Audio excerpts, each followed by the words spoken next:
하나님, 3주차 교사해 주시니 감사합니다. 오늘 주제인 다음 세대 예배 세우기를 통하여 어떠한 환경에서도 하나님을 주인 삼고 경외함으로 예배를 놓치지 않도록 도와주시옵소서. 온라인 예배와 온라인 교육을 코로나를 통한 새로운 신앙적 문화로 받아들이고 저희들이 하나님을 경외하는 그 문화를 잘 계획하고 또 우리 교육부서와 온 성도가 잘 적응하여 나갈 수 있도록 하나님 도와주시며 이 교육이 그러한 저희들 마음적 받아들임과 새로운 문화를 하나님 계획하는 좋은 토대가 될 수 있도록 인도하여 주시옵소서. 교육을 하나님 진행하시는 우리 신영석 교수님 항상 하나님 은혜로 늘 강건함으로 하나님 예배 세우기에 늘 하는 전도에 나가고 또 이끌어 가시기에 부족함 없도록 하나님 함께하여 주시고 우리 민지원 전도사님 우리 명성제일교회 교육부를 담당하여 나가기에 부족함 없도록 늘 함께하여 주시옵소서. 오늘 교육에 참여하신 모든 분들도 오늘 교육을 통하여서 은혜가 넘치며 새로운 예배 형태들을 하나님 고민하면서 하나님을 사랑함을 하나님 또 고백하는 시간 될 수 있도록 인도하여 주시옵소서. 감사하고 예수님 이름으로 기도드립니다. 아멘. 네, 감사합니다. 네, 오늘은 이제 교수님 강의 전에 잠깐 이제 나눔 시간을 가지려고 합니다. 네, 준비해 주신 선생님께서 계셔서 먼저 나눔을 하고 시작하도록 하겠습니다. 예, 이찬호 선생님 혹시 가능하신가요, 지금? 예.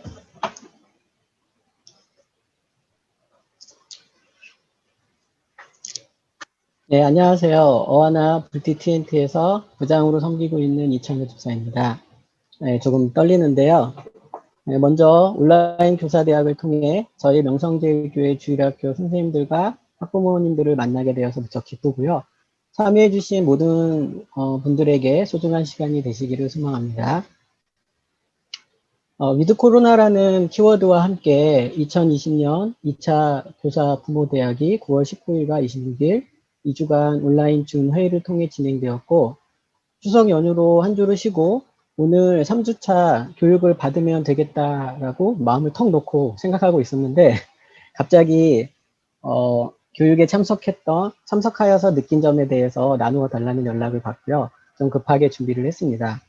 예, 짧게 준비했으니까 잘 들어주시면 감사하겠습니다. 선생님들께서도 아시는 것처럼 올해 상반기 코로나 상황으로 주일학교 오프라인 예배와 모임이 모두 중단되었고 처음에는 이러한 상황을 심각하게 생각하지는 않았습니다. 그런데 시간이 많이 지나서 상반기가 끝나버렸고요. 심지어 여름 성경학교까지 온라인 방식으로 진행을 하게 되었습니다. 다른 부서와 마찬가지로 저희 어하나 부서도 하반기에는 도저히 이렇게 그냥 보내서는 안 되겠다라는 생각을 많이 하게 됐었고요. 그래서 유튜브를 통한 온라인 영어 예배하고 줌 영상 회의를 이용하는 반별 모임을 준비하고 있었습니다. 근데 그러고 있는 와중에 하반기 부모교사대학도 줌 영상 회의를 통해 진행하게 되었다고 이렇게 안내를 받게 되었습니다. 그래서 무척 반갑게 느껴졌었고요. 또 하나는 이게 이제 줌을 통해서 소그룹 모임이나 이런 것들은 좀 해본 경험이 있는데 많은 사람이 참여하는 대그룹 그런 프로그램도 좀 경험할 수 있는 좋은 기회가 되겠다라는 기대감이 있어서 그런 기대감을 가지고 참여를 하게 되었습니다. 물론 상반기 교육 과정에서 교수님의 말씀을 너무나 잘 들었기 때문에 교수님 말씀을 통해서 새롭게 깨닫고 배우고 느낀 점도 너무 많았기 때문에 교육 내용에 대한 기대감도 당연히 가지고 교육에 참여를 하게 되었습니다. 1주차 교육에서 가장 기억에 남는 키워드는 오프라인과 온라인을 합친 온라인 목회라는 단어였습니다. 소그룹 나눔 시간의 주제도 스마트폰과 컴퓨터를 통해 인터넷을 쉽게 접하는 우리 주일학교 아이들과 어떻게 온라인 예배를 드리고 말씀을 전하는 신앙 교육을 할 것인가라는 고민을 같이 나누는 시간을 가졌습니다. 그런데 이 소그룹 과정 중에서 초등부에서 찬양 인도를 하시는 선생님께서 온라인 예배 시에 찬양 시간에 주일학교 친구들이 집에서 예배를 드리기 때문에 불통하는 것을 되게 어색해하는 것을 보면서 그런 친구들을 어떻게 도와줘야 될지 선생님도 잘 알 수가 없어서 참 안타까웠다라고 말씀하셨던 것들이 좀 많이 기억에 남았었고요. 다른 선생님들도 온라인 예배를 드리는 것이 실질적으로 참 어려움이 예. 제가 어디까지 말씀했는지 잘 연결이 됐는지 모르겠는데 계속 말씀드릴게요. 1차 그 교육 때 소그룹 모임을 통해서 저희들이 구체적이고 효과적인 대안은 도출하기에는 시간이 좀 많이 부족했습니다. 하지만 1차 교육은 그 약속된 시간에 마무리가 잘 되었고요. 줌을 통해서 되게 많은 분들이 동시에 접속해서 진행되었던 교육임에도 불구하고 그래도 시간 관리나 이런 것들이 잘 되는 것들도 저에게는 좀 인상적이었던 부분이었다라고 말씀드릴 수 있겠습니다. 그리고 2주차 교육에서 가장 기억에 남는 키워드는 변화된 삶이라고 생각이 됩니다.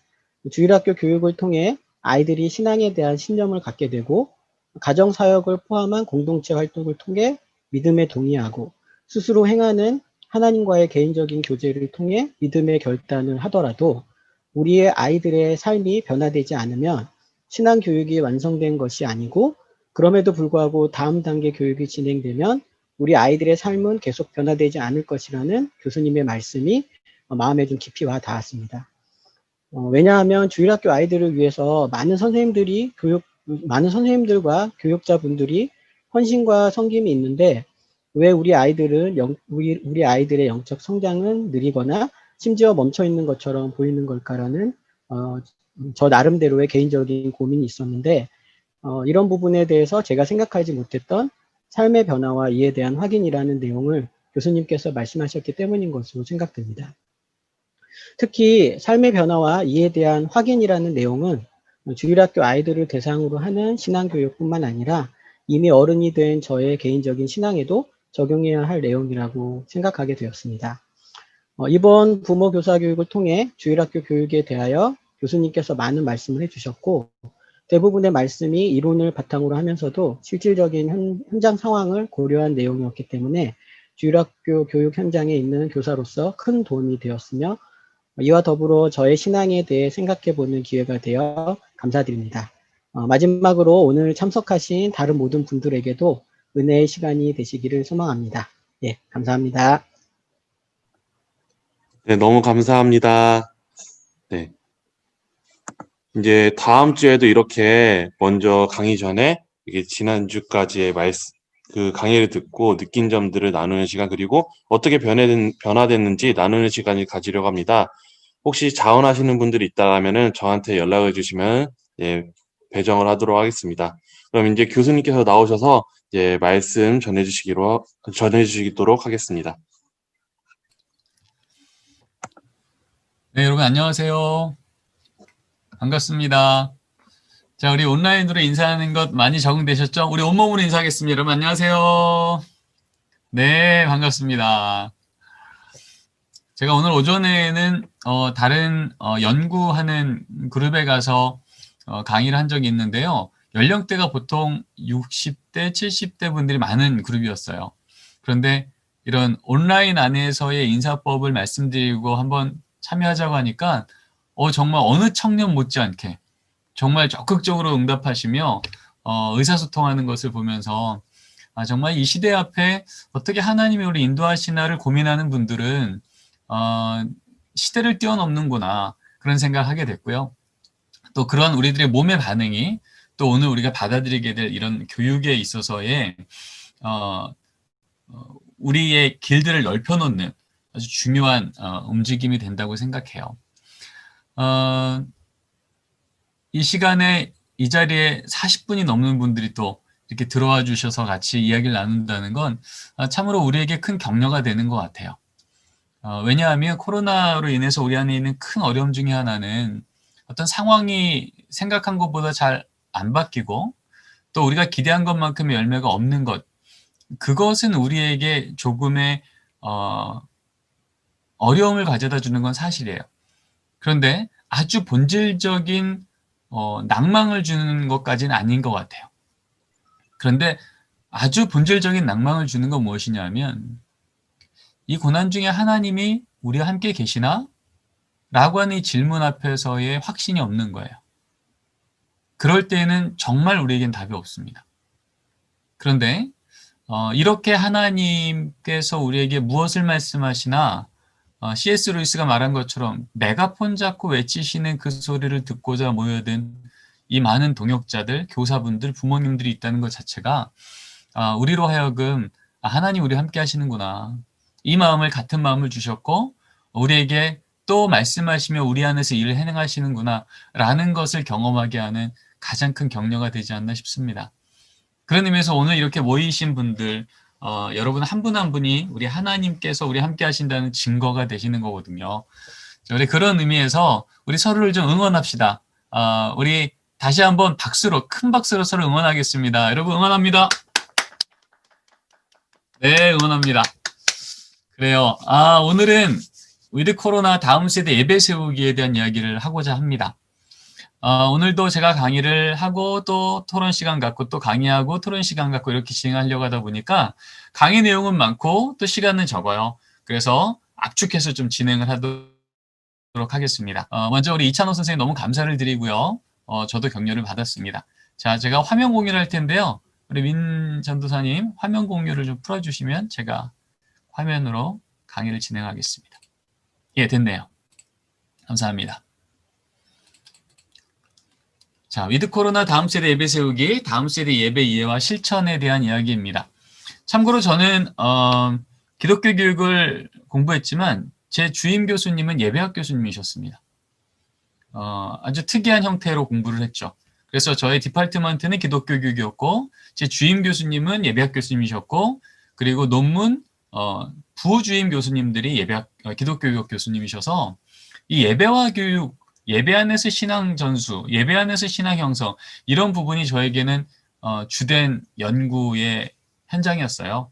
그러다 보니까 가정 예배라고 하는 부분도 제가 계속 연구하게 된 거고요. 오늘은 여러분하고 주일 부서 예배 그리고 또 가정 예배 이런 부분에 대한 얘기를 좀 같이 나누고자 합니다. 여러분 여기 오른쪽 화면에 있는 이분이 누군지 아십니까?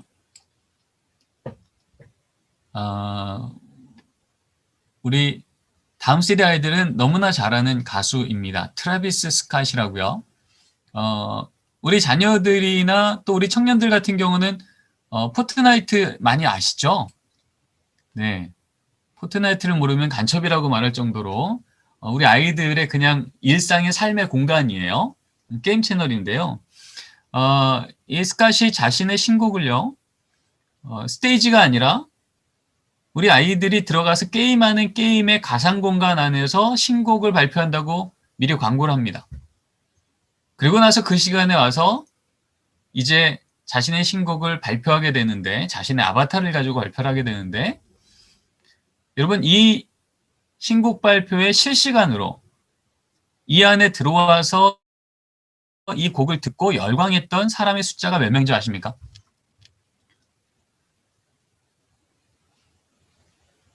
한번 소리를 푸시고 한번 예측해 보시겠어요? 한 몇 명쯤 여기 와서 실시간으로 들었을까? 우리 다음 세대 아이들, 청년까지 포함해서. 우리 김정민 선생님, 우리 청년 선생님 같이 보이세요? 네. 한 몇 명쯤 들어와서 이 실시간으로 이 가수의 신곡을 들었을까요? 한 10만 명쯤 되지 않았을까요? 10만 명. 예, 10만 명이면 엄청난 숫자죠. 그보다 좀 더 많습니다. 자, 우리 제 눈에 청년으로 보이시는 분들을 좀 제가 여쭤볼게요. 우리 강진희 선생님, 전도사님, 강진희 전도사님. 네. 몇 명쯤 들어왔을까요? 실시간으로. 20만이요. 20만 명. 네. 조금만 더 높이셔도 좋을 것 같아요. 우리 청년으로 보이시는 우리 정현수? 네. 예, 한 30만 명 안 될까요? 예, 30만 명이요. 이제 제가 답을 드리겠습니다. 실시간으로 들어와서 이 가상 공간 안에 자기가 좋아하는 이 가수의 신곡을 들었던 사람이요. 1250만 명이었습니다. 상상이 안 되시죠? 여러분 1250만 명이 모일 수 있는 곳은 전 세계 어디도 없어요. 여러분 여기 뭐 잠실운동장 얘기해도 많이 모여야 몇몇 명이에요. 그런데 1250만 명이 실시간으로 들어와서 이 가수의 신곡 발표를 보고 앨범을 사고 그리고 이 가수가 입었던 액세서리, 옷 이런 것들이 순식간에 천문학적 숫자로 경제활동이 일어나는 일들이 일어납니다. 이게 지금 우리 다음 세대들이 응답하고 사는 세상의 일부예요. BTS가 뭐 밀릴 수 없죠. BTS 역시 똑같은 포트나이트라고 하는 이 시대 우리 다음 세대들이 또 청년 세대들이 들어와서 자신의 삶의 일부로 누리고 있는 이 가상 공간에 들어와서 다이너마이트 곡을 발표합니다. 여기도 엄청난 천문학적의 숫자의 사람들과 또 이 BTS 한 사람 한 사람이 췄던 이 춤 자체를 또 이 안에서 그들은 사고 팔기도 합니다. 그래서 이 안에서 자기들이 중요하다고 하는 가치를 지불하고 그 안에 참여하며 사는 세대가 바로 이 세대입니다. 레너드 스윗은요, 우리나라에도 몇 번 왔던 미래학자죠. 이분이 이런 얘기를 합니다. 자, 우리 초등부 김도현이라고 지금 이름이 적혀 계시는데 한번 읽어주시겠습니까?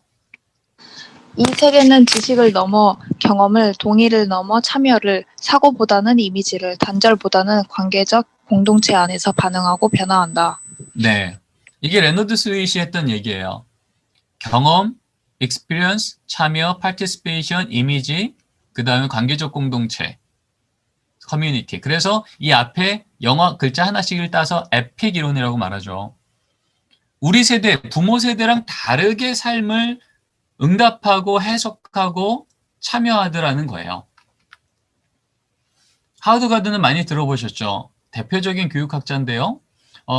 이 하워드 가드너 최근에 앱 제너레이션이라고 하는 부분의 책도 썼어요. 이분이 한 얘기를 한번 좀 읽어주시겠습니까? 오경훈 선생님.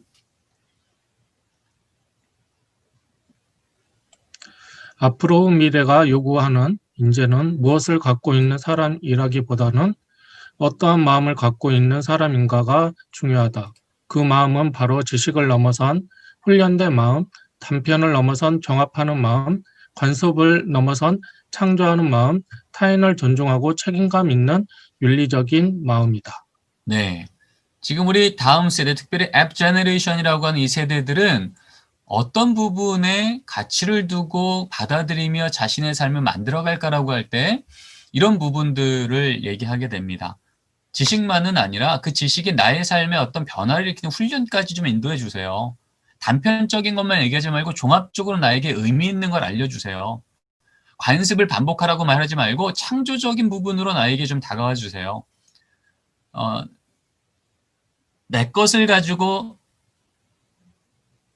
구심력을 갖고 살아가는 삶 말고 타인을 존중하고 책임감 있는 윤리적인 마음을 갖고 있는 사람으로 살기를 보여주세요라고 요청한다는 거죠.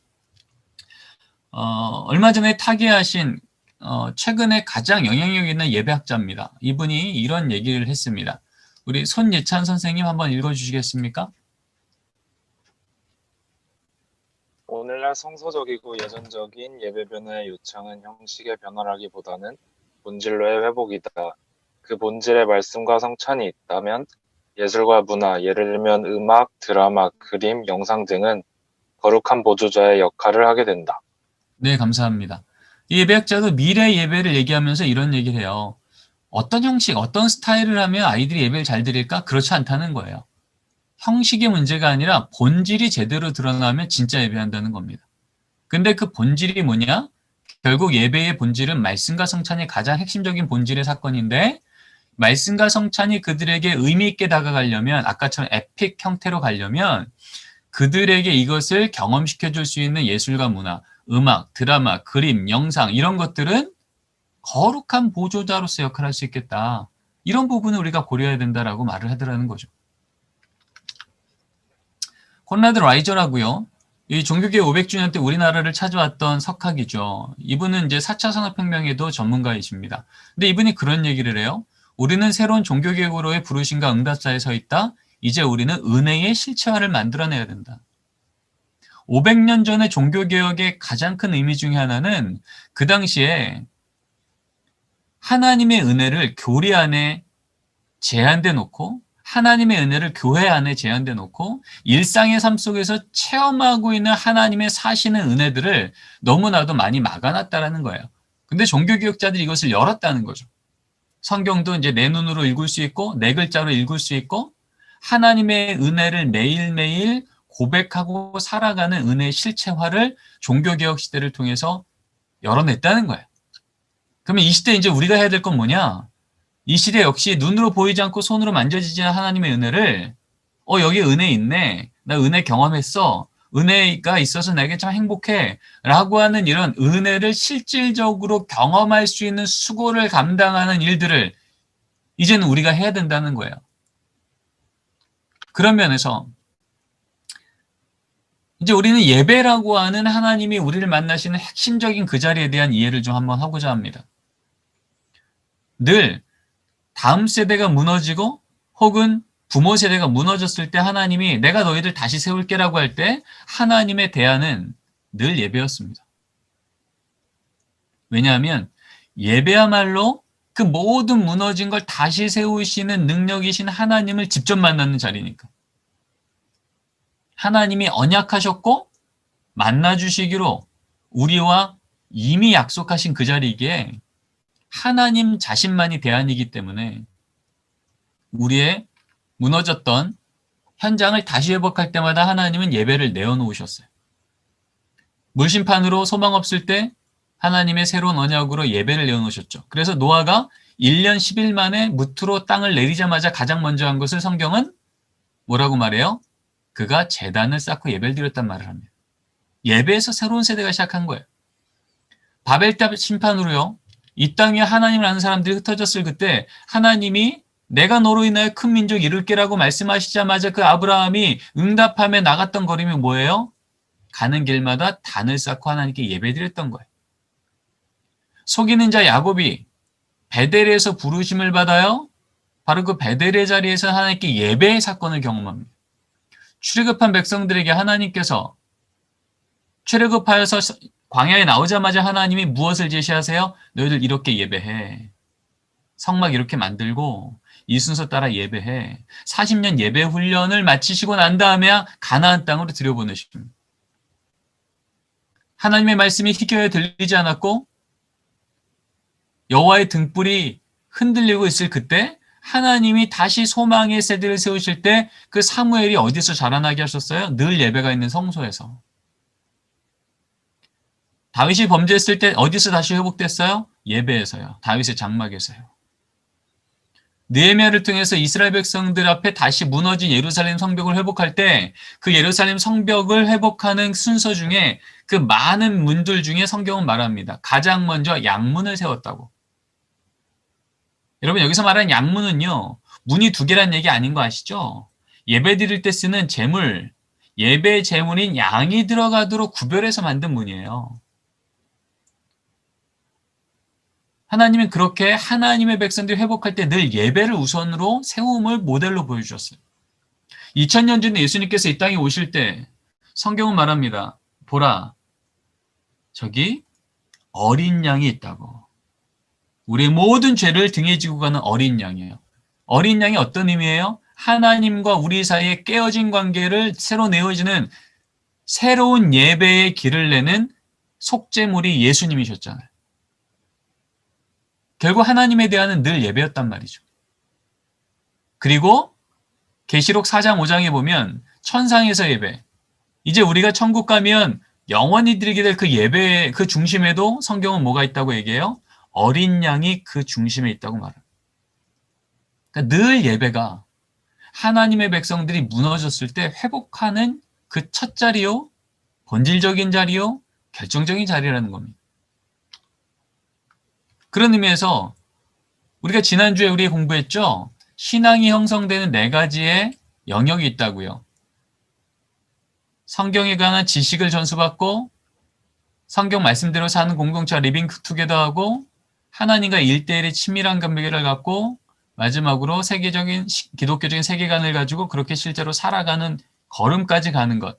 이 네 가지 영역에서 신앙이 형성된다고 말했어요. 근데 여러분, 이 네 가지 영역이 가장 강력하게 반복적으로 일어나는 자리가 어딜까요? 거기만 가면 성경을 들어요, 전통을 들어요, 교리를 고백해요. 거기만 가면은 이런 것대로 살아가는 사람들의 우선순위의 가치가 보여요. 함께 예배드려요. 거기만 가면은 하나님과의 1대1의 친밀한 만남이 있어요.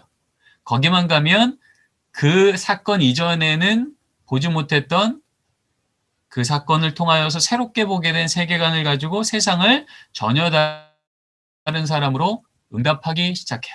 이 네 가지가 가장 강력하게 일어나는 한 자리가 어디냐 하면 어딜까요? 네, 예배입니다. 예배야말로 신앙이 형성되는 네 가지 영역이 가장 강력하게 정기적으로 보장된 자리예요. 말씀 듣고요. 그런 사람들이 모이고요. 하나님과 일대일의 관계를 맺으며 기독교적인 세계관으로 내 문제를 새로운 믿음의 눈으로 보도록 결단하고 세상에 파송받는 자리예요. 그러다 보니 당연히 예배와 신앙 형성은, 예배와 교육은 아주 긴밀한 관계일 수밖에 없어요. 그래서 사실은 교회학교 보세요. 우리 아이들 교회학교 와서 주일날 그 아이들의 스케줄을 보면 그 시간 중에 가장 많은 시간을 어디에서 보내요? 예배에서 보내요. 예배 1시간 예배 드리면 아이들 성경 공부 20분 한다고요. 그러니까 늘 우리 아이들이 교회 와서 어떻게 신앙 형성되지라고 할 때 꽤 많은 시간을 예배에서 신앙 형성되는데, 우리는 이 예배 부분을 교사인 내가, 부모인 내가 어떻게 도와줘야 되지? 라고 하는 부분에 있어서 우리가 많이 교육을 받지 못했어요. 그런 면에서 우리는 그러면 내가 어떤 부분을 감당할 때 하나님이 주시는 그 은혜의 선물인 신앙이 우리 아이들에게 제대로 전달되게 우리는 그 대사 역할, 앰버서더 역할을 할 수 있을까? 이 질문이 우리에게 필요하다는 거죠. 자, 이렇게 질문을 드립니다. 아까도 앞에서 얘기했지만 우리 아이들은 온라인 세상에 익숙해요. 2000년생 이후부터는 우리가 Z세대라 그래서 태어날 때부터 핸드폰을 들고 자라난 세대라고 말합니다. 2010년 이후에 자라난 아이들은 2010년생 이후는 알파 세대라고 말해요. 알파 세대는 Z세대보다 더 이 미디어 기기에 익숙해요. 어떻게 해요? Z세대가 핸드폰 통해서, 인터넷 통해서, 유튜브 통해서 내가 세상을 배웠던 세대라면, 알파 세대는요, 2010년 이후의 세대는 인공지능이 우리 아이들을 가르치는 세대입니다. 놀이도 인공지능하고 하고요. 학습도 인공지능하고 하고 있어요. 그러니까 이 아이들에게 있어서 사이버 세상은 더 이상 가상현실이 아니고요. 물리적이지 않은 공간일 뿐이지 실제적인 현장입니다. 여러분 어떠세요? 지금 저랑 이 줌으로 수업하시잖아요? 그러면 지금 우리가 이게 가상으로 만나지만 이게 실제가 아닌 겁니까? 아니면 실제 사건입니까? 예, 이건 실제 사건이에요. 근데 우리 아이들, 다음 세대 아이들에겐 이것이 더 익숙하다는 거죠. 왜요? 애들 보세요. 인터넷 강의 다 물리적 공간이 아니라 사이버 공간에서 들어가서 공부해요. 우리 아이들이 만나는 채팅이요, 게임이요, 또 동아리요, 또 내가 관심이 있어서 들어가서 보는 어떤 채널들이요. 다 가상 공간이 우리 아이들의 삶 속에 너무 깊이 들어와 있어요.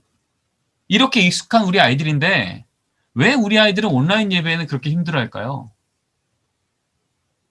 질문 생기지 않습니까? 아니 이렇게 우리보다 훨씬 더 온라인에 익숙한 애들인데 왜 온라인 예배를 그렇게 힘들어할까?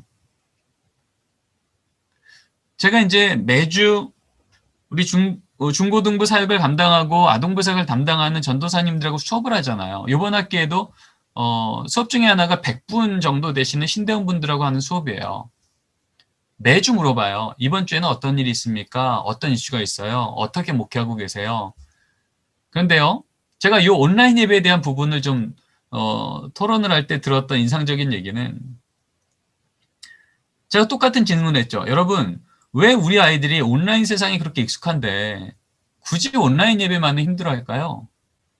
그랬더니 그런 얘기를 하더라고요. 온라인 예배는요, 애들이 싫어하는 게 다 들어있습니다. 그렇게 얘기하는 거예요. 애들이 싫어하는 게 다 들어있대요. 그게 무슨 말인가? 라고 물었더니 바로 여기는 4가지입니다. 아이들이 정말 싫어하는 것. 첫 번째, 동기부여를 안 해주고 그냥 이거 보라고 하는 거예요. 낮은 동기부여.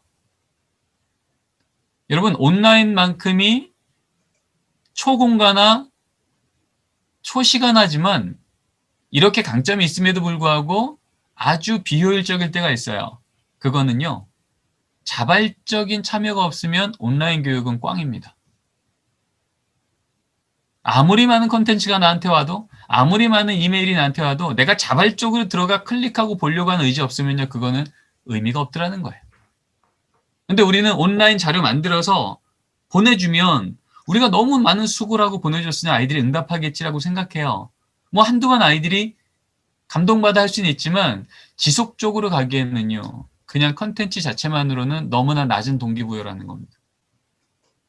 게다가 이게 이제 우리 아이들의 부모님들마저도 집에서 그다지 영적인 동기부여를 안 해주신다면, 우리 2주 전에 들었잖아요. 목사님, 제가 왜 주일 아침마다 온라인으로 예배를 시청해야 될지 모르겠어요 라고 하는 말이 매번 나오더라는 겁니다. 이게 솔직한 아이들의 대답이에요. 그리고 2번째 이유요. 저조한 피드백입니다. 여러분, 우리 아이들은요, 피드백으로 사는 아이들이에요. 아시죠? 왜 인공지능이 아이들이 재밌어 하는지 아세요? 인공지능은요, 내가 물어보면요, 바로바로 답을 해줘요. 게임이 왜 아이들에게 흥분하게 해주는 아십니까? 게임은요, 내가 조금만 해도 조금만 한 거에 대한 바로바로 피드백을 줘요. 어떨 땐 점수로도 주고, 어떨 땐 레벨업도 해주고, 어떨 땐 같이 게임하는 친구들끼리 격려도 받고, 이 피드백 시스템으로 인해서 게임은 점점 더 많은 사람들을 이 안에 참여하게 만듭니다. 근데 예배 안에, 온라인 예배 안에 피드백이 없다는 거예요. 그나마 오프라인 예배 때는요, 장난치면 그러면 안 되지라고 혼내는 선생님들에도 있었는데, 그 선생님마저 없다는 거예요. 피드백이 전혀 없는 이 공간 안에서 이 온라인 예배 너무 힘들다는 거죠. 그리고 3번째 이유요. 내 삶하고 너무 거리가 먼 이야기가 그 안에서 들려주고 있다는 거예요. 지금 나의 관심은, 나의 고민은 그것과 너무 먼 거예요. 나의 이야기가 들어가 있지 않은 온라인 컨텐츠는요, 그다지 매력적이지 않더라는 겁니다. 그리고 마지막으로, 예배는요, 예배로 끝나지 않죠. 예배를 드리고 나면 함께 예배 드린 사람들끼리 그 예배에서 경험했던 사건들을, 예배에서 경험했던 가치들을 함께 나누고, 때로는 참여하고, 때로는 실천하고, 그러면서 내 안에 무엇을 아는지 모르는지, 요즘에 메타인지로 많이 얘기하죠. 이런 부분들로 우리 아이들이 이 안에서 성장하게 되는데, 온라인 예배는요, 친밀함이, 강력한 공동체가 눈앞에 안 보이더라는 겁니다. 그냥 저기는 저 공간에서 예배를 찍었고 나는 봤을 뿐이야 라고 끝난다면, 그 안에서 우리 아이들은 아까 말씀드렸잖아요. 에픽이론이요. 참여하기를 원하고, 경험하기를 원하고, 강력한 이미지가 소통되기를 원하고, 이런 부분들로 응답하는 세대 아이들은 참 그 자리에 앉아있는 게 쉽지 않더라는 겁니다. 자, 여기까지만 먼저 하고 여러분에게 질문을 좀 드리길 원합니다. 우리 부서에서 혹은 우리 가정에서 예배 드리는 아이들에게 온라인 예배가 힘든 이유를 묻는다면 어떤 이유가 있을까? 우리는 우리 아이들이 몇 명이나 오늘 예배 드렸나 확인하지만 왜 안 드렸는지에 대해서 그 아이들에게 친절하게 질문을 하고, 그럼 어떻게 도와주면 그 아이들이 그 예배를 의미 있게 참여할 수 있을지에 대해서 연구하고 찾아가는 걸음이 쉽지가 않아요. 우리가 그거 한번 해보자는 거예요. 앞에서 얘기했던 4가지의 요소는 이미 있어요. 낮은 동기부여, 저조한 피드백, 내 삶과 거리가 먼 이야기, 친밀감이 약한 공동체. 여기에서 답을 찾으셔도 좋고요. 여기 없으면 또 여러분만의 답을 찾으셔도 좋겠습니다. 자, 요 소그룹 토의를 좀 진행하겠고요. 우리 민전도사님, 소그룹을 좀 나눠주셨습니까? 네, 바로 진행하도록 하겠습니다. 네, 요 소그룹 회의를 10분 정도 하고요. 네, 그리고 10분 뒤에 이 자리로 다시 모여서 잠깐 나눔을 하고 그다음 쉬는 시간을 가질게요. 네, 알겠습니다. 네, 47분에 다시 이 자리로 나오시면 좋겠습니다. 소회의로 들어가십시오. 네, 바로 여겠습니다. 네, 다 지금 이제 들어오셨습니다. 네, 그러시네요. 이야기들 잘 나누셨나요? 네, 좋습니다. 저도 역시 한 그룹에 들어가서 이야기를 좀 나눴고요. 그래도 제가 들은 긍정적인 이야기는 그래도 우리 부서는 피드백 잘해요. 주중에도 또 아이들 그냥 두지 않고 계속해서 그들에게 피드백을 주는 문화가 있어야라고 얘기하셔서 저는 되게 고무적인 것 같아요. 왜냐하면 이 부분이 진짜 치명적이거든요. 피드백으로 살아왔던 세대 애들에게 피드백은 하지 않고 의무나 지시만 했을 때 그 아이들은 움직이지 않는 게 어찌 보면 당연한 다이나믹인데 이제 우리는 그렇게 목양들을 해오던 경향성이 있다는 거죠. 근데 명성제일교회는 이 부분에 있어서 우린 그래도 적극적으로 하고 있습니다. 얘기를 들으니까 너무 격려가 된 것 같아요. 자, 우리 한두 분만 좀 얘기 나누죠. 여러분 나눴던 유독 힘들어하는 이유를 좀 뭐 단어로 얘기해 주셔도 좋고 짤막한 설명도 좋습니다.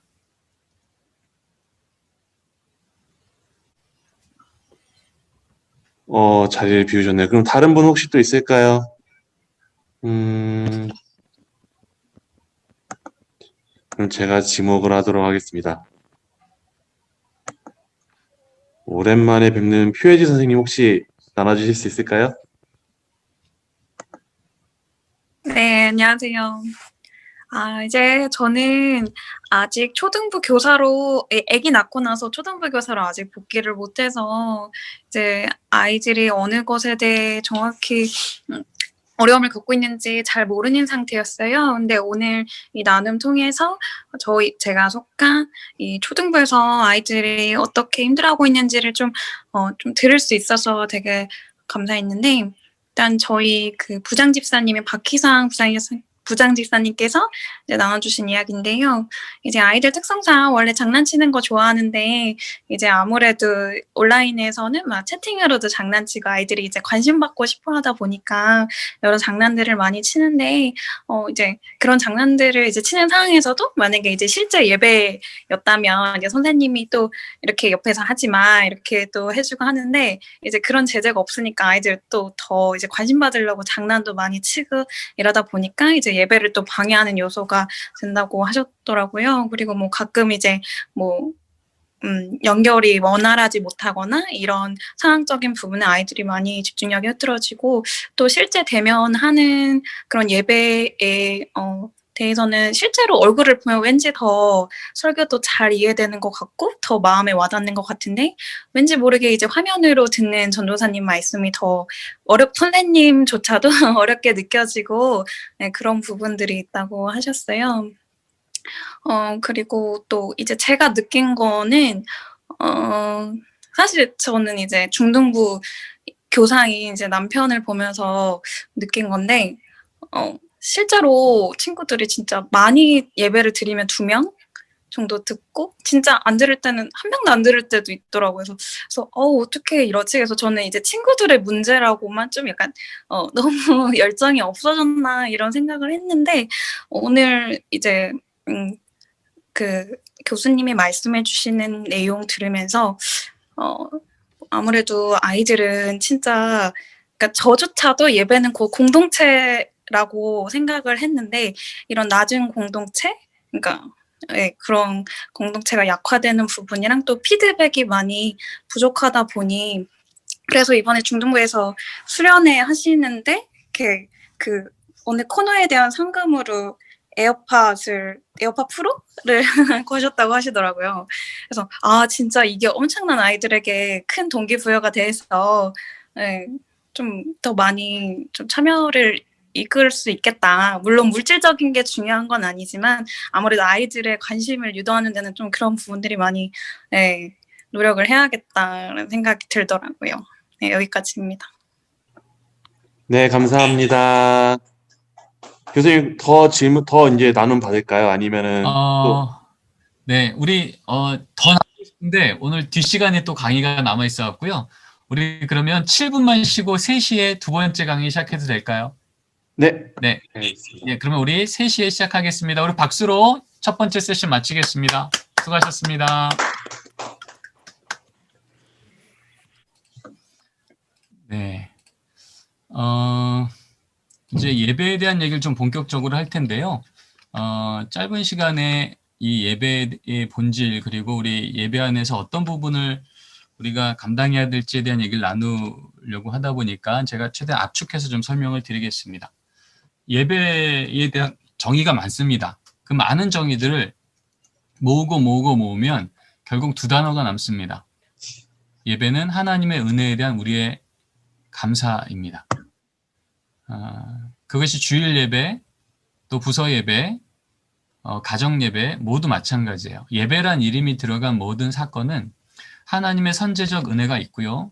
그 선제적 은혜에 대한 우리의 합당한 반응으로서의 감사가 드러났을 때 그것을 예배라고 표현합니다. 그래서 좋은 예배는요. 하나님의 은혜가 잘 드러나고 드러난 은혜 앞에 풍성히 응답할 수 있도록 돕는 예배예요. 이게 좋은 예배예요. 근데 그동안 다음 세대 예배 안에 어떤 어려움이 있었냐면 어떻게 하면 아이들이 많이 모이게 할까? 그리고 어떻게 하면 아이들이 즐겁게 할까? 이것이 다음 세대 예배의 많은 질문들이었어요. 그러다 보니까 그런 것들을 조금 더 효과적으로 하기 위한 시도들이 많았죠. 그런데 그러면서 우리 안에 본질에 대한 부분은 또 많이 놓쳐진 부분이 있습니다. 아이들이 많이 모이고 즐거워했는데 그 즐거움이 조금 빠져나가니까 다시 아이들이 줄어들고 다시 예배 안에 열매들은 잘 보이지 않고 그러면서 진짜 예배가 예배되기 위해서 무엇이 필요할까에 대한 고민이 다시 시작된 거죠. 그래서 우린 질문을 바꿔야 되는 거예요. 어떻게 하면 많이 모이고 아이들이 지루하지 않게 할까가 아니라 어떻게 하면 아이들에게 은혜를 드러나게 해서 경험시키고 드러난 은혜 앞에 응답하게 도울 건가라고 질문이 바뀌어야 된다는 겁니다. 그러면 어떻게 하나님의 은혜를 눈에 보이게 할까라고 할 때 이게 한 가지 중요한 개념이 있습니다. 여러분 여기 교통 표지판 있죠? 이 표지판이 무슨 의미인가요? 자, 우리 조규환 전도사님 한번 얘기해 주시겠습니까? 이 표지판이 무슨 의미일까요? 공사 중 맞나요? 아, 네, 맞습니다. 네, 공사 중입니다. 그러면 공사 중이란 의미 말고 다른 의미가 있을까요? 없을까요? 없지 않나요? 네, 맞습니다. 없습니다. 여기에는 뭐 고객님 사랑해요 뭐 이런 말 없어요. 여기에는 딱 하나, 공사 중이라는 한 가지 의미만 담고 있는 거예요. 이것을 우리는 사인이라고 표현합니다. 한국말로 표지라 그러죠. 근데 유사한데 여기 조금 다른 게 있어요. 십자가가 있습니다. 여러분 이 십자가는 뭐를 의미할까요? 이 십자가 옆에 무엇이 있느냐에 따라서 그 의미는 무한대로 나옵니다. 평생을 낙도에서 가난한 자들과 함께 예수 그리스도의 복음과 사랑을 전하며 살았던 목사님의 목에 걸려있는 이 목걸이는 헌신, 청빈, 사랑 뭐 이런 의미를 포함하겠죠. 똑같이 물리적으로는 똑같이 생긴 목걸이인데요. 이 십자가 목걸이가 누가 봐도 표독스러워 보이는 매우 이기적으로 살아가고 있는 그런 어떤 옆집 이웃의 목에 걸려있다고 봅시다. 그럼 똑같은 목걸이지만 전혀 다른 의미가 이것을 통해 전달됩니다. 이기심, 뽐냄, 자기중심 뭐 이런 단어들이겠죠. 이렇게 한 가지 이미지가 한 가지 뜻맛을 표현할 때는 우린 사인이라고 그러고요. 이것이 한 가지만이 아니라 그 옆에 연결되어진 것이 무엇이냐에 따라서 의미가 무한대로 바뀌어지는 이것을 우리는 심볼, 상징이라고 말합니다. 하나님은요, 눈에 보이지 않는 하나님의 은혜를 우리에게 여러 가지의 목소리와 여러 가지의 의미로 알려주실 때에 바로 이런 심볼을 사용하셨습니다. 이것을 예배학에서는 상징적 예배 언어라고 표현합니다. Symbolic Language of Worship. 예배 안에 하나님이 하나님의 메시지를 전하시는 하나님의 은혜를 드러내실 때 그 은혜가 무엇인지를 사람의 눈으로 보고 손으로 만지고 가슴으로 경험하고 혹은 입으로 씹어 먹는 바로 그런 실체로 경험하게 하는 바로 그러한 통로가 있는데 그것이 바로 상징적 예배 언어라는 거죠. 이것은 2000년 교회사를 통하여서 2000년 동안 들여왔던 예배를 연구했던 예배학자들이 발견해낸 중요한 개념입니다. 그러면 보이지 않는 하나님의 은혜를 보이게, 경험하게, 만지게, 체험하게 했던 바로 그 언어들의 대표적인 언어가 여기 있는 거예요. 공간, 상징물, 움직임, 시간, 언어, 찬양 이런 것들입니다. 자, 우리 한번 공간부터 한번 얘기해 보죠.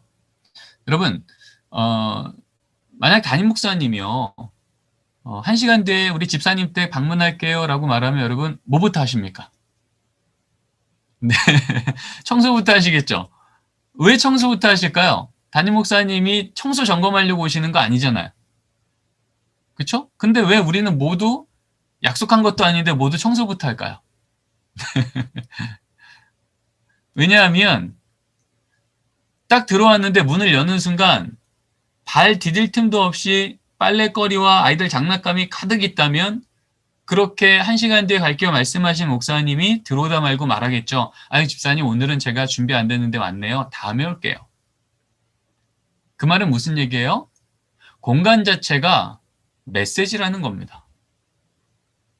내가 준비한 공간 자체가 여기에 어떤 사건이 일어날 것이라고 하는 것에 대한 믿음의 메시지예요. 그런 의미에서 우리 아이들이 드리는 예배의 현장을 한번 공간을 보자고요.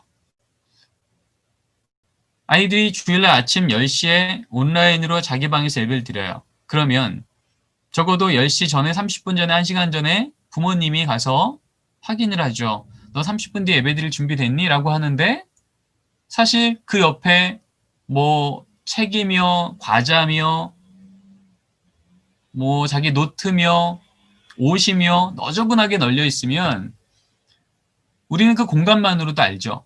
이 아이가 지금 여기에 예배 드릴 곳이라고 하는 믿음이 있는가 없는가.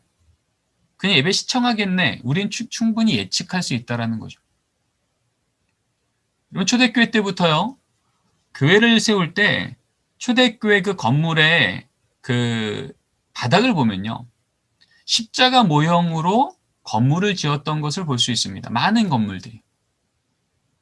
그러니까 그 공간에 들어가자마자 그렇게 십자가 모형으로 만든 그 교회 공간에 들어갈 때 그 사람들은 그걸 인식하고 가는 거예요. 여기는 그냥 건물에 들어가는 게 아니라 하나님께서 함께 하시는 십자가의 모형을 가진 이 하나님의 임재 장소로 우리는 들어간다라고 믿는 거예요. 그래서 저는 예배 설교를 하러 가든 탐방하러든 가면요. 예배하는 장소를 가면 저기 뒤에서부터 앞에까지 한번 스크린을 합니다. 눈으로 쭉 봐요. 정말 이곳은 예배드리기에 합당한 공간으로 지금 교육자분과 교사들이 아이들에게 합당한 공간을 제공하고 있는가를 봅니다.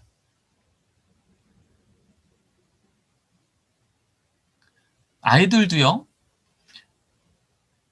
박물관을 들어갈 때 아이들의 태도와 키즈 카페를 들어갈 때 아이들의 태도가 달라요. 그거는 이 아이들이 공간 자체만으로도요. 이곳은 뭐 하는 곳이구나 라는 것을 인정하고 인식하고 동의하고 들어가는 겁니다. 아이들이 병원 들어갈 때 자세하고요. 자기가 좋아하는 프랜차이즈 식당 들어갈 때 하는 자세하고 달라요. 그건 공간 자체가 어떤 물리적인 무언가가 다르기보다는 그 공간이 어떤 곳이고 또 어떠한 준비물로 되어 있는지에 대한 인식을 갖고 들어가는 것이 중요합니다. 오늘 시간이 많지 않아서 제가 이 정도만 설명을 드리는데 어쨌든 여러분 부서건 여러분 자녀들이 예배 드리는 그 예배 집에서의 공간이건 이 공간은 정말 하나님이 임재하신다라는 것을 이 아이가 믿고 준비하는 공간으로 우린 도와주고 있는가. 아이들이 전혀 거기에 대한 생각이 없다면 우리는 어떻게 그 아이들이 이것을 기억하고 인정하고 참여할 수 있도록 도와줄 것인가. 하다못해 여행을 가서 오래된 성당에 들어가게 돼도 우리는 아이한테 먼저 얘기해 주죠. 여기 노는 곳 아니야. 여기는 성당이야. 경건해야 돼. 떠들지 말자. 이런 부분들에 대한 이야기를 하고 들어갈 때 그 공간은 불편한 공간이 아니라 참여할 수 있는 공간이 되더라는 거죠. 두 번째 상징물입니다. 그리고 상징물은요. 보이지 않는 하나님의 은혜를 보이게 하는 은혜의 통로라고 존 켈빈 종교개혁자는 그렇게 표현했습니다. 눈에 보이지 않는 하나님의 은혜를 내 눈에 보이게 하는 통로, 그것이 상징물이다. 대표적으로 성례다라고 얘기해요. 세례에 쓰이는 물, 성만찬에 쓰이는 빵과 잔, 이런 것들이 다 그런 거죠. 보이지 않는 우리의 죄를 씻어내시는 하나님의 은혜를 눈으로 보게 해요. 뭘로요? 물로요. 세례의 물. 우리를 위해서 죽으시고 부활하신 예수님의 살과 피를 눈으로 봐요. 심지어는 그것을 입으로 씹어 먹어요. 그게 뭐예요? 성만찬의 빵과 잔이에요. 그러면 이것이 그런 상징물의 의미를 가지려면 뭐가 전제돼야 되냐면 바로 그 세례의 물이 그냥 우리가 일반 쓰는 물과 어떤 다른 의미를 갖는지, 성만찬에 쓰이는 저 빵이, 저 잔이 우리가 일반적으로 먹는 파르바게뜨 빵하고 어떤 차이가 있는지를 성서적이고 신학적인 의미를 그 아이가 알아듣게 설명해 주는 전제가 없으면 우리 아이들은 이곳에서 이것이 어떤 의미인지를 전혀 모르는 상태에서 그냥 넘어갈 수 있더라는 겁니다. 알면 강력하게 그 안에 참여할 수 있는 준비가 된다는 겁니다.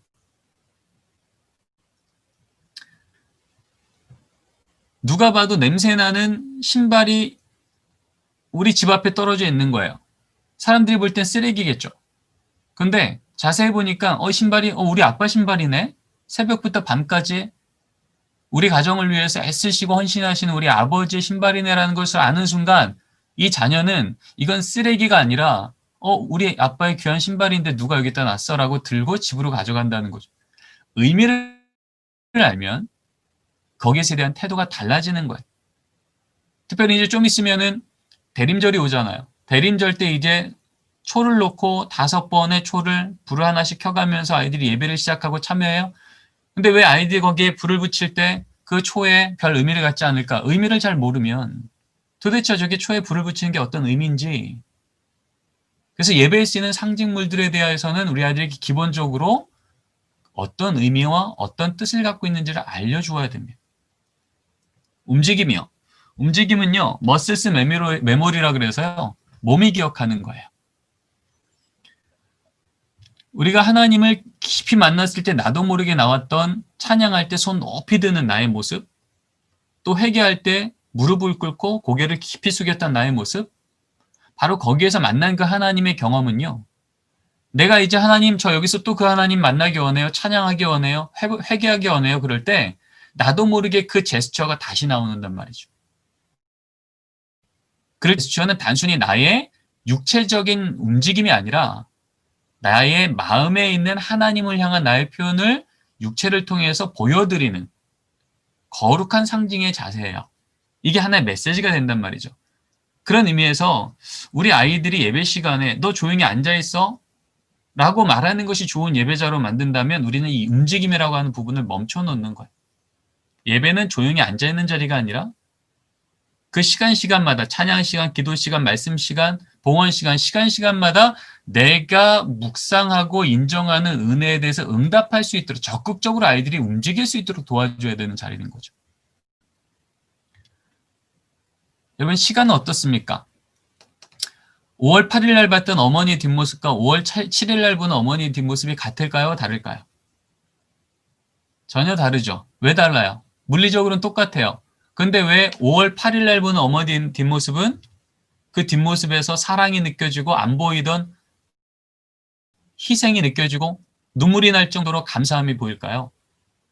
그건 안 보이던 은혜가 보이는 게 아니라 5월 8일이라고 하는 그 시간, 그 날짜의 의미를 내가 인정하고 기억하고 참여하니까 어제와 똑같은 하루인데도 5월 7일날 봤던 어머니의 뒷모습하고 5월 8일날 본 어머니의 뒷모습은 달라지는 거예요. 안 보이던 은혜가 보이는 거예요. 우리 아이들이 토요일날 자고 주일날 아침에 일어나면 그냥 어제랑 똑같은 아침 9시 시간이 아니고요. 죽으시고 부활하신 예수 그리스도의 부활의 아침을 우리 아이들이 매주 맞이하는 거거든요. 말하자면 영적인 어버이날을 아이들이 매주 주일마다 맞이하는 거예요.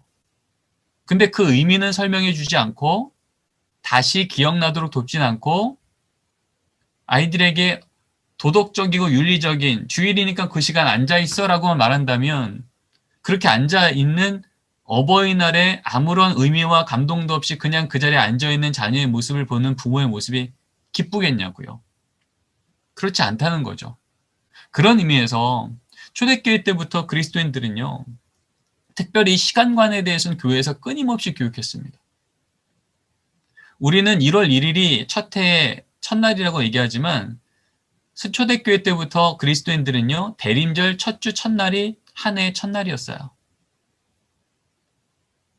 우리는 세상을 살지만 세상을 침투하고 들어오신 예수 그리스도의 탄생과 사역과 죽음과 부활과 성령의 임재를 따라서 우리는 살아가는 자들이라고 하는 전혀 다른 시간관을 갖고 사는 자들이 그리스도인들이었어요. 그러니까 우리는 고난주간에는 금식하고 부활절에는 기뻐하고 재수요일에는 나의 죄를 깊이 회개하고 바로 그 절기절기마다 주시는 하나님의 은혜를 내가 보고 인정하고 참여하는 일이 일어나는 건 다 시간이란 말이죠. 그러면서 우리는 얼마나 우리 아이들에게 토요일날 저녁에 내일 주일 아침은 어떤 날이야. 대림절이 다가오면 대림절 첫째 주는 이런 의미란다. 아무런 소망 없던 우리에게 빛으로 오신 예수님을 우리가 믿음 갖고 기다리는 날. 바로 그런 의미들을 제대로 설명해 주지 않고 아이들에게 이 예배 잘 참여해 라고 말하는 것은요. 안내해 주지 않고 한번 누려봐라고 말하는 것 같은 거예요. 처음 온 자리인데 잘 구경해라고 말하는 아주 불편한 여행을 하는 것과 같다는 거죠. 언어와 찬양은 하나로 묶어서 말씀드리겠습니다. 언어와 찬양은요, 한마디로요, 들려야 됩니다. 우리 아이들 귀에 들려야 돼요. 언어도 들리는 언어가 돼야 되고요. 찬양도 들리는 찬양이 돼야 돼요. 한마디로요, 알아들어야 된다는 얘기입니다. 근데 우리 아이들이 드리는 예배를 보면 많은 경우에 우리 교사분들의 눈높이, 혹은 교육자분의 눈높이, 혹은 부모님의 눈높이로 열심히 하나님의 은혜를, 이 자리에 임하시는 하나님의 은혜를 설명하려고 하지만 아이들은 못 알아듣는 경우가 있어요.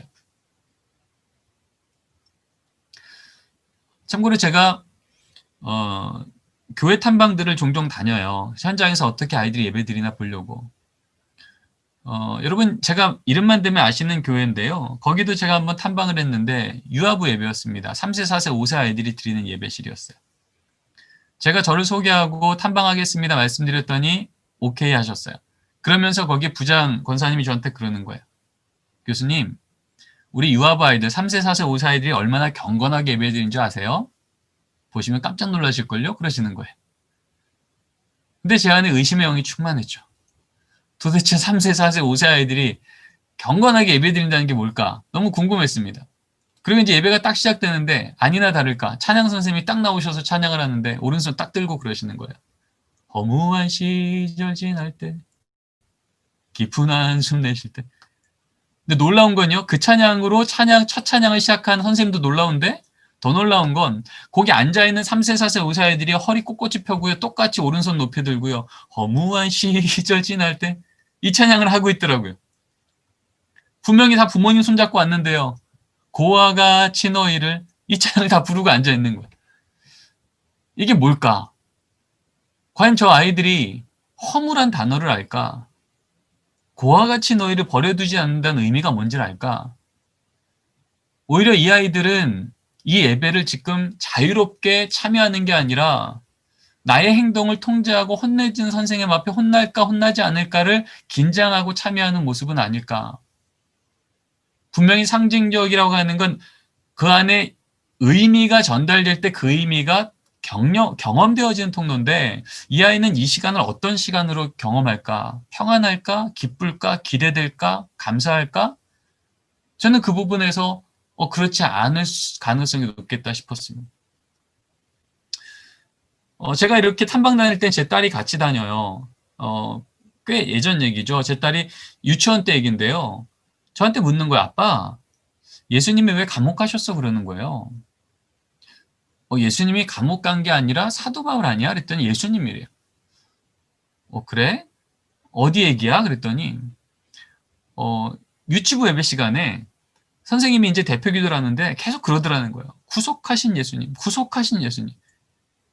이 아이 머릿속에 구속은요, 죄인이 감옥 들어가는 것만 매번 봤거든요. 근데 도대체 구속하신 예수님이 이 아이한테 이해가 되지 않는 거예요. 왜 예수님이 감옥을 가셨지? 그리고 막 감사하다고 하니까 이해가 되지 않는 거죠. 여러분, 우리 선생님들이요, 우리 아이들에게 정말 알아들을 만한 단어로, 언어로, 찬양으로 이 아이들과 그 하나님을 함께 고백하고 있는지 질문해 볼 필요가 있어요. 기도하잖아요. 만유의 주님, 열방 가운데 계서 역사해 주시오. 여러분, 9번째 방인지 10번째 방인지 모른다니까요. 열방 몰라요. 근데 우리는 열심히 기도해요. 도대체 이해되지 않는 순간 아이는 눈을 뜨는 거죠. 왜요? 안 들리니까. 여러분, 제가 지금 강의하다 말고 갑자기 중국어로 제가 강의한다고 생각해 보세요. 여러분 듣겠습니까? 안 듣죠. 딴짓하겠죠. 안 들리니까. 우리 아이들들이 안 들리는 거예요. 그러니까 기도하다 말고 눈 뜨고 장난치고 말씀 듣다가 딴짓하고 성경 공부하다 딴짓하는 거 안 들리는 경우가 많아요. 이제 그런 면에서 우리 하나님은 우리 아이들이 하나님, 보이지 않는 하나님, 만져지지 않는 하나님, 느껴지지 않는 하나님을 이 공간 안에서 나 오늘 만났어, 경험했어, 보았어라고 고백할 수 있는 이 통로를 주셨는데 우린 과연 그것을 친절하게 준비하고 제공하는가? 근데 아까 얘기했죠. 상징은 반드시 무언가 연결될 때 메시지가 전달된다고요. 십자가도 십자가 자체로는 메시지가 없어요. 그 십자가에 뭐가 연결됐느냐? 죽으신 예수 그리스도를 통해서는 속죄를, 부활하신 예수님 통해서는 승리를, 똑같은 십자가지만 어떤 말씀이 연결되느냐에 따라서 전혀 다른 메시지가, 은혜가 경험되는 거예요. 그런 면에서 우리 아이들이 어떻게 하면 이 예배를 잘 참여할까라고 할 때 가장 중심에 뭐가 있냐면 말씀인 겁니다. 결국은 이 말씀이 얼마나 우리 아이들에게 잘 들릴까? 이 말씀이 기쁨일 때, 승리일 때, 승리를 나타내는 공간을, 승리를 나타내는 상징물을, 승리를 나타내는 움직임을, 승리를 나타내는 시간을, 승리를 나타내는 언어를, 승리를 나타내는 찬양을 함께 부르며 예배를 시작부터 끝까지 갈 때 아이들은요, 이 짧은 시간이지만 은혜를 여러 채널을 통해서 경험하는 거예요. 그래서 오늘은 예수님 때문에 우린 승리해요 라고 하는 이 말씀이 아이들 마음속에 믿어지는 거예요. 그런데 우리는 이런 공간 상징물, 움직임, 시간, 언어, 찬양 이런 것들을 말씀하고는 그냥 상관없이 말씀은 말씀이고 찬양은 찬양이고 공간은 공간이고 이럴 때 우리는 우리 아이들이 종합적으로 그 사건을 경험하기 어려워진다는 겁니다. 가정예배도 마찬가지. 그런 의미에서 그러면 말씀이 결국은 핵심이라면 이 말씀을 어떻게 우리 아이들에게 잘 드러낼까라고 할 때 말씀은 세 가지의 주석이 필요합니다. 첫 번째는 말씀 자체가 어떤 의미인지를 잘 설명해 줘야 돼요. 객관적으로요. 두 번째, 그 말씀을 이 상황에 있는 아이가 들을 때 이 상황에 있는 아이는 이 말씀을 어떻게 들을까를 우리는 고려해야 돼요. 이걸 회중주석이라 그러죠.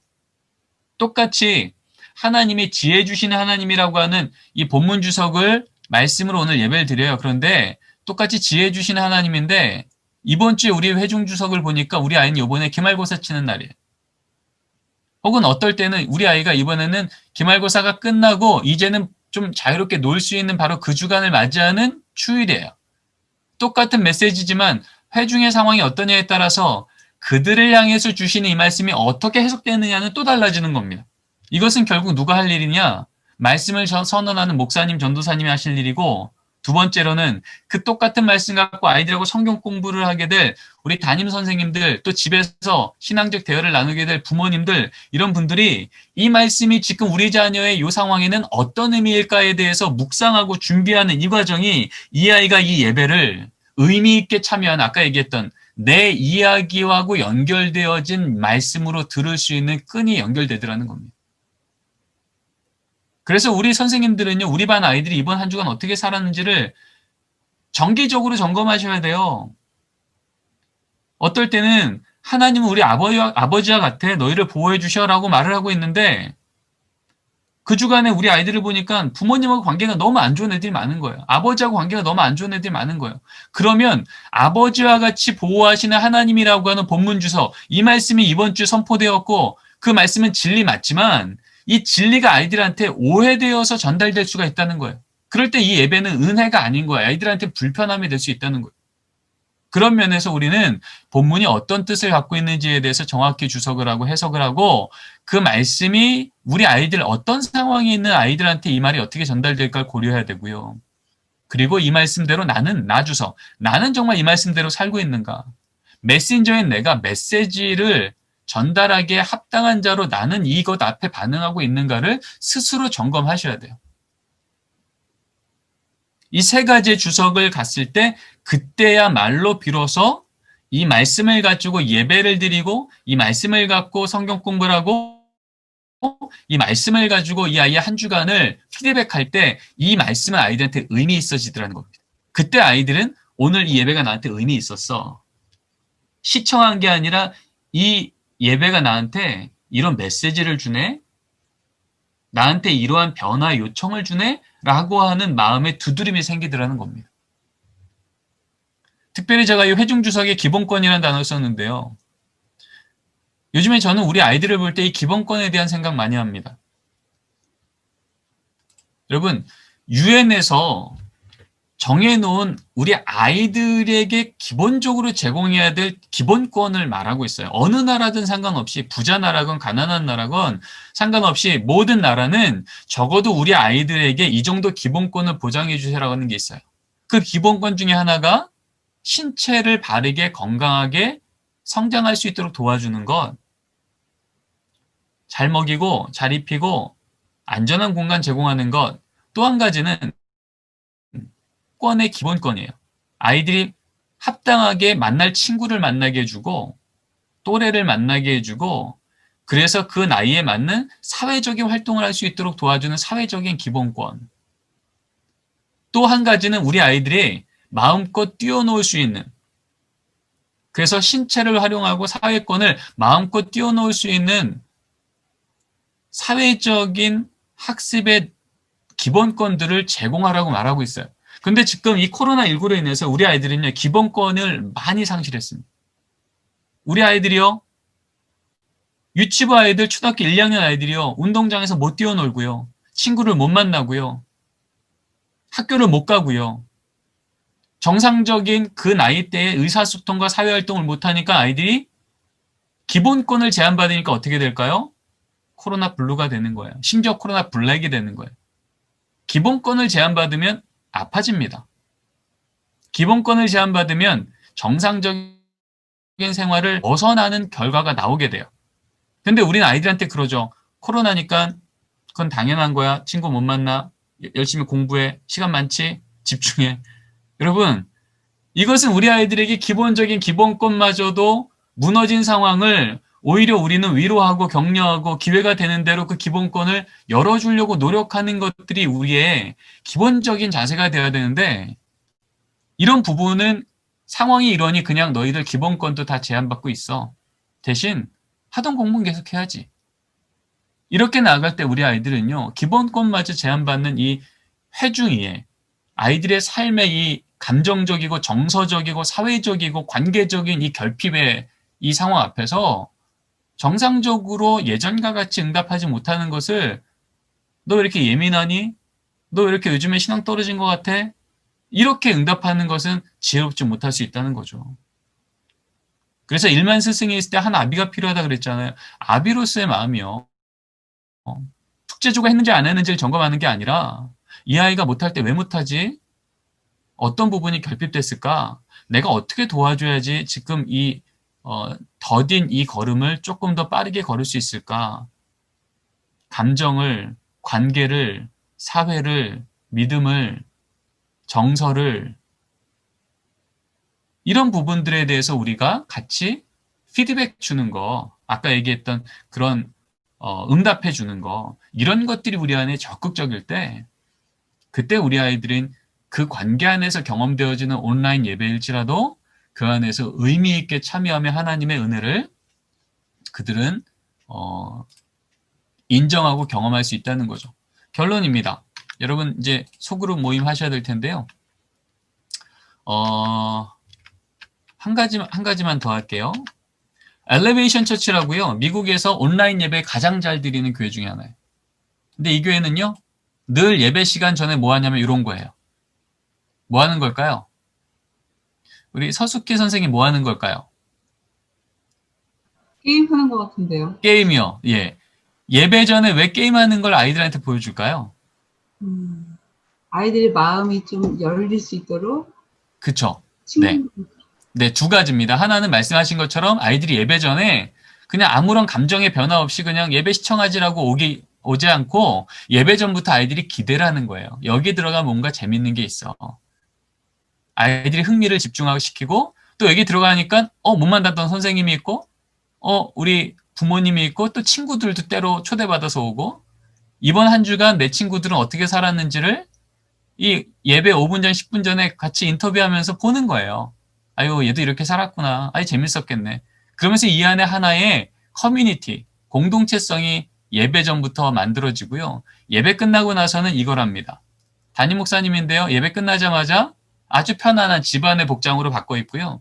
여러분 오늘 예배 드리시고 오늘 드린 예배 갖고 더 얘기 나누고 싶은 분들 여기 옆에 구독 눌러주세요. 여러분 소그룹으로 묶어드릴 거예요. 예배로 끝나지 않고 공동체를 연결하고 예배로 끝나지 않고 내 삶의 이야기를 나눌 수 있는 친밀한 관계의 신앙 이 환경을 만들어주는 일들을 엘리베이션 처치는 매주 하고 있습니다. 여러분 부서는 또 부서에 맞게 이런 것들을 또 해서 우리 아이들이 예배를 기대하고 이번 주는 또 어떤 게 있을까?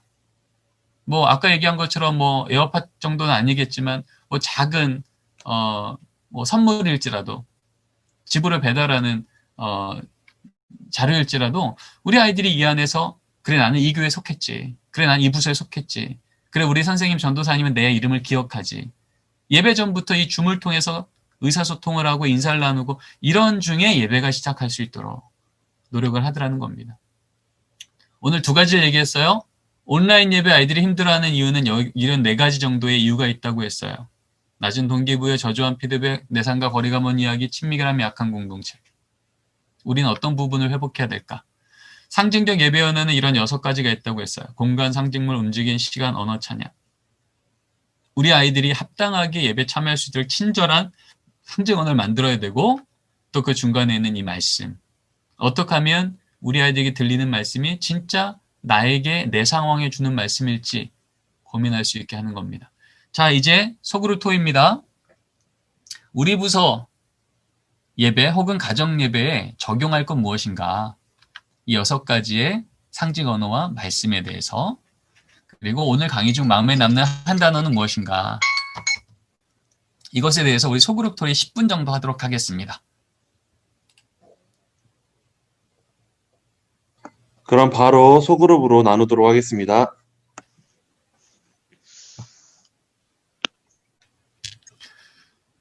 자, 우리 이야기를 잘 나누시고 이제 막 들어오시는 것 같은데요. 우리 시간 얼마 안 남았지만 그래도 나눴던 얘기들 중에 우리 부서에 적용할 만한 것에 대한 이야기를 짤막짤막하게 좀 해주셔도 좋을 것 같아요. 우리 민 전사님 한번. 네. 나누기 전에 지금 이제 카톡으로 문의가 들어온 게 있어서 고등부실 좀 설명해 달라고 문의가 와서 그거 먼저 해도 될까요? 네네. 네. 일단 고등부실에서는 이제 말씀 전하는 공간 자체가 반원형으로 되어 있습니다. 이제 아이들 안에 들어가서 이제 말씀 전하는 저도 이제 아이들과 동등한 성도라는 입장에서 이렇게 앞에를 반원형으로 했고요. 그리고 앞부분을 보시면은 네, 지금 성찬상하고 십자가 조명이 보이는데요. 저 조명 색깔은 지금 절기 색깔에 맞춰서 초록색에서 보라색으로 변해가고 있습니다. 그래서 초록색에서 보라색으로 변해가면서 절기 색깔을 맞추고 있고 십자가를 보시면 이것도 이제 아이들 말씀 선포할 때 잠깐 얘기 나는데 뒤로 이제 조명 때문에 그림자가 2개가 집니다. 그래서 이제 예수님 옆에 있던 2 죄인을 상징을 해서 아이들이 이제 우리가 저 죄인들과 함께 예배를 드린다라는 이제 의미를 담았고 저희가 이제 봉헌을 할 때 성찬상 앞에다가 봉헌물을 내려놓습니다. 성찬상에다가. 예전에는 이제 성찬할 때 같이 봉헌을 했다고 해요. 그래서 그러니까 그 빵과 함께 이제 선물한 것들을 같이 성찬상에 올려놓고 우리가 가지고 있던 일상의 것들이 다 거룩한 것으로 변화된다라는 의미를 가지고 있었다라고 합니다. 그래서 그걸 좀 상징하기 위해서 굳이 성찬상을 가져다 놨어요, 앞에다가. 그래서 저희 부서 같은 경우에 처음에 되게 공간을 만드는데 유난을 떤다는 얘기를 많이 들었는데 이런 상징들을 좀 담기 위해서 좀 고민을 했던 것 같아요.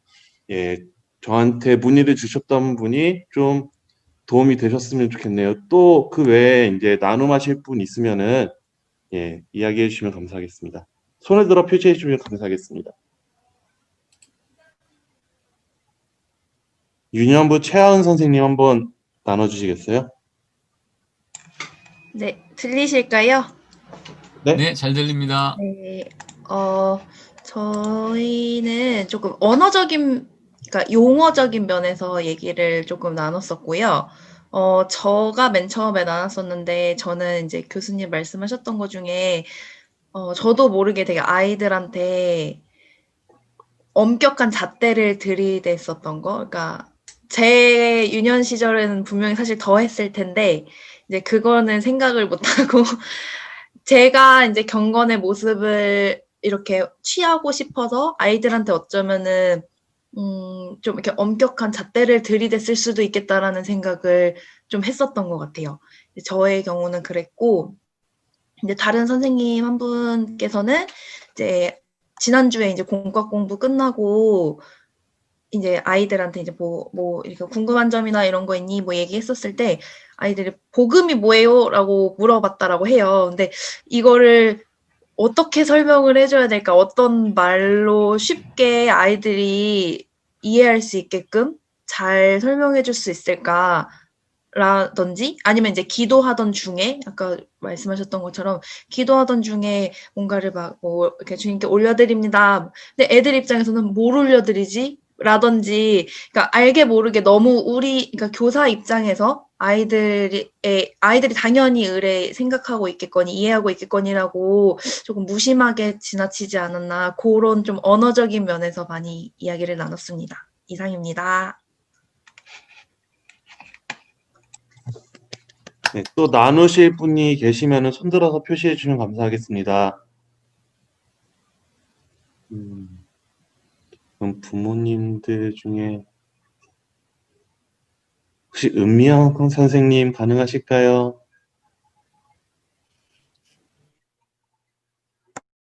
저는 교수님 말씀 먼저 들으면서 공간과 시간이 중요한 거에 대해서 다시 한번 생각하게 됐어요. 그 아이들이 집에서 이제 예배를 드리기 때문에 그리고 각자의 방에서 예배를 드려요. 그래서 어떻게 예배를 드리고 있는지를 제가 확인할 수 없기 때문에 먼저 예배를 드릴 수 있는 공간을 준비해주고 그 시간이 예배라고 하는 것이 항상 교회 가면 당연히 이제 예배를 드렸던 건데 집에서 이제 예배를 드리기 때문에 어떤 마음으로 예배를 드려야 될지를 토요일 저녁에 한번 얘기를 해주고 시작하면 좋겠다라는 그걸 이제 나눴고 다른 이제 집사님께서는 유아부 선생님이 두 분 계셔서 유아부는 부모님과의 소통이 중요한 것 같다고 그리고 부모님과 왜냐하면 그 아이들 같은 경우에는 부모님과 소통이 돼야지 아이들과도 더 이렇게 연결이 되기 때문에 그런 데 대해서 얘기를 해주셨고 또 이렇게 김경민 집사님께서